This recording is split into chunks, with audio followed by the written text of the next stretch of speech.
কম বয়সে বিয়ে করলে আমার মনে হয় সবচেয়ে বড় লাভ এটাই হয়, চোখের জেনা থেকে আমরা বেঁচে যাই, হাতের গুনাহ থেকে আমরা বেঁচে যাই, জেনার গুনাহ থেকে আমরা বেঁচে যাই, সমস্ত ব্যভিচার থেকে বেঁচে যায় যুবক ভাই।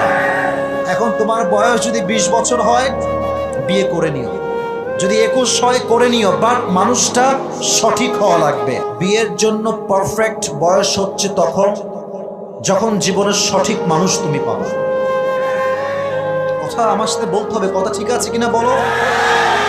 বিয়ের জন্য পারফেক্ট বয়স যে 20 তা নয়, বিয়ের জন্য পারফেক্ট বয়স যে 21 তা নয়, বিয়ের জন্য পারফেক্ট বয়স যে 22, ইটস নট লাইক দ্যাট।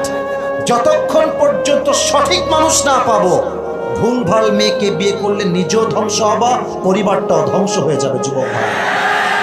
বিয়ের জন্য পারফেক্ট এজ হচ্ছে নিজের মনের মতো একজন মানুষ খুঁজে পাওয়া। আর নিজের মনের মতো মানুষ তখনই পাওয়া যায় যখন মেয়েটা সৎ চরিত্রবান মেয়ে হয়।